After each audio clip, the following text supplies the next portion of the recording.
Hello, Central City ites and New Yorkers, and I guess whatever the real North equivalent of Gotham is. Flash here, doing a quick service announcement before we start this review of. Yeah, let's get this over with. Ezra Miller's The Flash, directed by Andy Muschietti, the guy who did the It movies, from what I heard from Retro. Anyway, this service announcement is obviously because of Ezra's stuff they've done over the years. Also, at the time of this recording, we're very much aware Ezra wants to be going by they them pronouns. We're gonna try our best to not pronounce, but like honor that part of themselves as much as we can. And as you can see, we're gonna most likely misname over the course of this review. So our apologies in advance for the LGBTQ plus community, especially during Pride Month of all days, as far as this review at the time of this recording goes. So, right, obviously, and my bisexual ass is going to be explaining a lot better how he... Sorry, they basically turfed it. Okay, so we're all going to be acting like this. Okay, guys, almost done. Yeah, this is the second take on the PSA part, so long story short, if you've heard of all the stuff that Ezra has done over the course of last year, we won't go far into Central City Database to explain the whole situation. Okay, look, we're just doing real life stuff here. We don't have to crack every single supergroup here. Yeah, seriously. And in case you could tell, our guests here are pretty impatient, so that being said,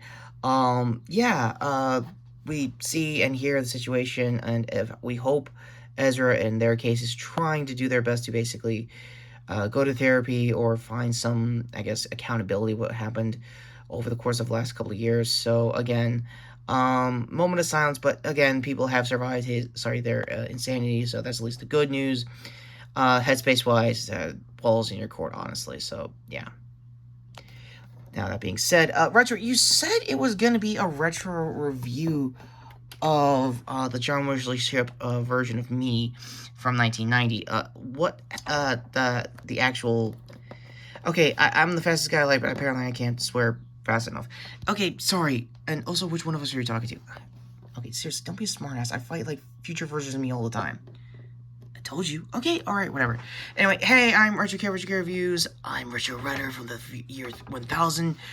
And this is our review, along with some guest members of the Bat family. Yeah, why do I count? You're supposed to be future him, and I'm supposed to act like, I guess, past Barry. Well, you're not that far off as far as brooding goes. Right, and I'm here in case we need to open portals to doors that we didn't think those cameos would be a thing on my end. Did we, or did we not agree, Retro? Yeah, obviously. Yeah, totally. God, he really is becoming a smartass. I'm also quite proud of him. Yeah, I figured you would. Right, so let's just get the most obvious jokes out of the way. No, we're not going to talk about the CW Flash series as much as we would love to. It turns out a Dawson Rider... Wait, seriously? You're a fan of the show? Long time Tokyo reviewer. Is more up to date than Kamara Geets and the current King Oger. Seriously, you forgot King Oger? They just literally got a Six Stranger out as of this recording. You can't be that forgetful. Is that what would have happened if I stayed in this timeline? I don't know, maybe. God, it tracks. Right, so obviously let's just get this obvious joke out of the way. We're not going to talk about the show. We heard the series finale did okay. I was trapped in a 1,000-year future character-wise, so balls in your court there. Yeah, let's just get this over with. What do we think of the Flash movie? Retro, if you want to start? It's good. Oh no. Oh no.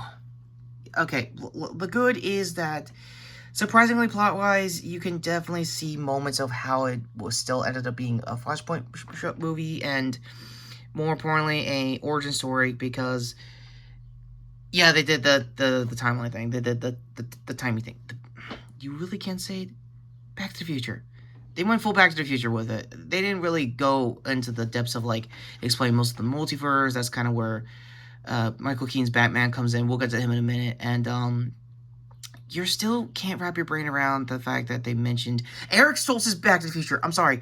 I've been meaning to do a retro review of the entire trilogy. It was one of my childhood movies. And long story short, yeah, I'm very much aware that Eric Stoltz almost became Marty McFly, but due to scheduling conflicts and the fact that, yeah, he wasn't the guy. That wasn't a scheduling thing. He was too stoic.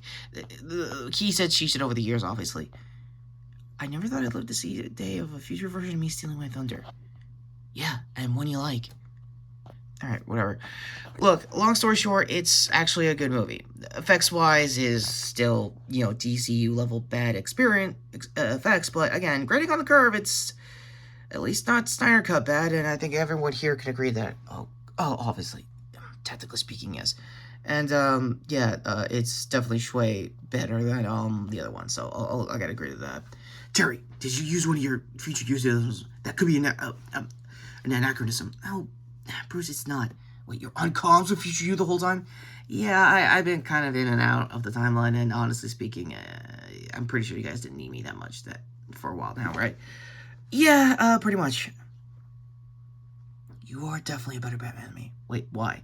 Because you hid stuff from me and was better tacticianly hiding secrets? Something I would probably teach you to do. I mean, it was not really that strategic, but yeah, pretty much. Alright, well, that's at least the good out of it. Anyway, so let's just get this out of the way. Michael Keaton's version of me. Long story short, yeah, it's not bad. We're gonna be sporadic spoilers for most of this because, technically speaking, we don't want to talk about Ezra Miller any more than you should. So, that being said, Keaton becoming as me again was not bad. Also, for the first 10 minutes of basically seeing Ben's, final portrayal of that version of the character is not bad. Also, you finally get to have the blue and gray suit. That should have been more of a Jim Lee design, since you're still keeping, the Dark Knight level of Frank Miller artwork, as far as his original symbol goes. But that being said, not gonna lie, the bike sequence is, what'd you say again, Terry? Oh yeah, it was totally shui. It was very, very cool. Right. Also, I never thought I'd live to see a Batman as Prime be, was it happy, or is that a Ben Affleck thing? Yeah, it's definitely a Ben Affleck thing. I'm still not letting that go. Dude, you could crack a smile once in a while. Maybe I could, ease my timeline. Nope. Nope. Dedicating to the timeline, canon events, all that stuff. What the Spider People said last time. According to Retro's review there. Yeah, and let's get to those effects about Barry and the Speed Force and I guess the Coliseum Sphere. Doubling as, I guess, for the Cosmic Treadmill. So, yeah, let's get this out of the way. I think the director said it was bad on purpose because that's how, I guess, Barry visualizes the Speed Force as kind of like a weirdly, I can't believe I'm saying this, a PS3 cutscene. So that's kind of where we are there.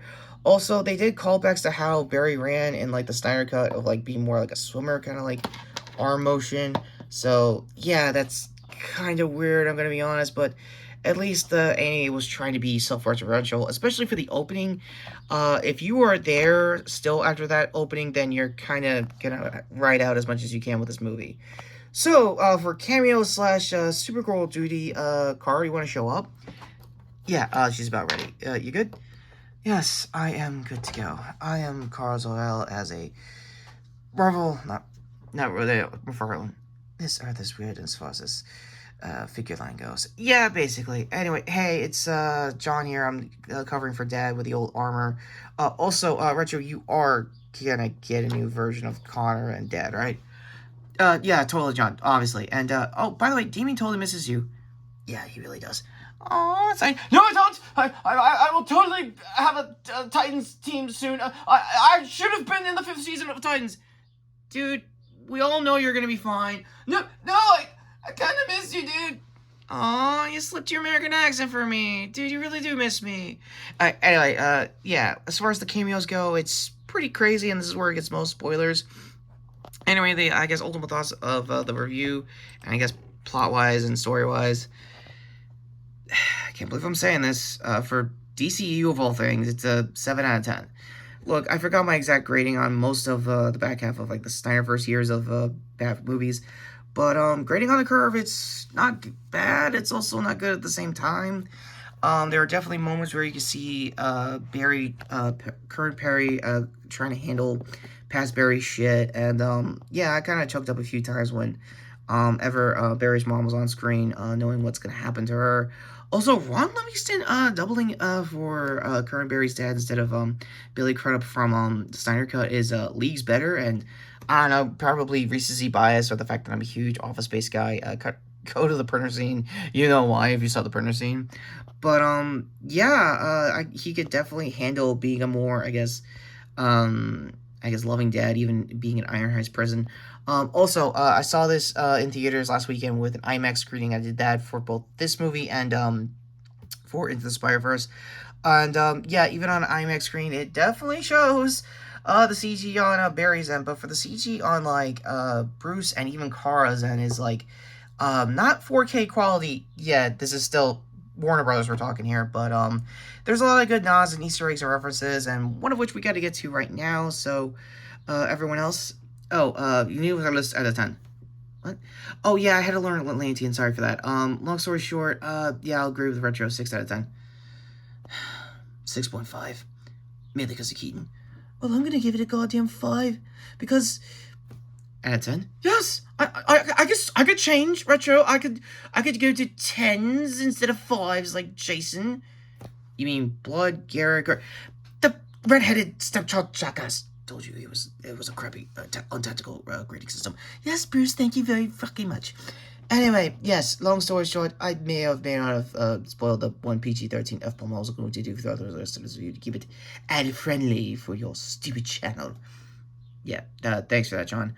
Also, yeah, let's just get the cameos out of the way. Everyone's probably wondering who showed up and where. And, yeah, Kara, you want to show them off? Yes. Kal-El, are you ready? Oh! You're not... Okay, wait, which version of Superman are you? The Lewis Clark one, which would be kind of funny, given how that actor ended up, as far as Dean Cain goes, or are you a Smallville Clark, which means I probably have to finally get around to do a retro review of... No, not really. Why does he sound like... Oh, dear God, no. I told you it would happen. Look, your spell was concrete, and he... At least Nicolas goddamn Cage is Superman. I knew it! Okay. Long story short, they did a reference to, that would have been, Tim Burton version of Superman, and Nicolas Cage had the bill back in the day, and, you're here. Yeah, man. Oh, did you do another review of, Face Off, or did Face Off 2 come out? Oh my god, he's from the future, and Face Off 2 is the thing. I'll try to reel him in. I don't know. I'm sorry, guys, my head's empty on this one. He's supposed to be the calm one. I know, right? Alright, you can go back to whatever weird-ass version of Krypton is, and he's already off to the races. That's really good. Kara, you want to do your plotline since we got time? Yes, Prashasa Khalil's rose to me. She did the best of what she could with the material, but it sounds like she wasn't going to get another movie because I think the final cameo was a bit of a reshoot because for those who saw the Prince of photography back in 2020, yes, Michael Keaton's version of the character was supposed to be there, but long story short, and I guess, was it cards, is it? Yeah, it's a tactical YouTube advantage kind of thing. Right, whatever. Link there to Retro's previous review of a certain... Well, you know. Clooney! Somehow they did a gag for Clooney. So is it confirmed that he's going to be the Batman for Brave and the Bold? Dude, no, he's not. It's going to be like Michael C. Hall or somebody in like Ben Affleck's age range. Oh, now you just made it worse with Michael C. Hall fan casting. Okay, now my head can't handle that. Right, and as much as I love to do the mathematical Speed Force, I guess equational rating for The Flash, and Retro's mind going more than it already is with the cameos, what did you think of The Flash? Did you think it's better than the shows? Yeah, who are kidding it? Yeah, that show has a bunch of CG problems too as far as time goes on with the CW project, but... It's at least not showing the worst version of the Speed Force bad, but other than that, like we said, if this review got you to see the movie regardless, there is more fun than the, well, DCEU being DCEU, and anything alone for the first opening, just to see, like, a good farewell for, like, Ben's time as Bruce over here, then, I don't know, that's up to you guys. So with that all being said, and I guess me speed dashing, seriously, was that in the prompter? Yeah, go to the cards to see Retro's, I guess, both of them, lose their minds over the George Clooney cameo. He's a thing. He showed up. Is he tactical? Is the nipple still, like, is it anatomically correct? Does it have the equivalent of a rider belt? Is it anything like a Nightfall suit that Keaton's version of the character had in their Batcave? Yeah, in case you could tell, we were trying our best not to make it more Batman and Jason heavy, but yeah, go to them too.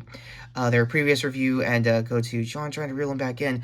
Oh, for bloody hell's sake, look, Michael Goff was the goat of outfits, fine, but what about Michael Caine? Nobody remembers Michael Caine anymore, seriously. It's not all Jeremy Irons, I'm just saying. Yeah, to the shorts playlist too, probably Retro's soon to be upcoming short for the last week's episode of Critical Role. Me here to sub the channel and notification bell down below for when Retro gets around to more DC reviews. And oh yeah, hey Retro, you want to do a retro review of Flashpoint instead of the shows? Yes, 1,000 times yes. Anything than Ezra Miller, sadly. But yeah, if you can stomach the awkwardness that is Ezra Miller's acting, there is a good story in there. It's just got I guess, more cameos than No Way Home. Again, I'm not even kidding on that one.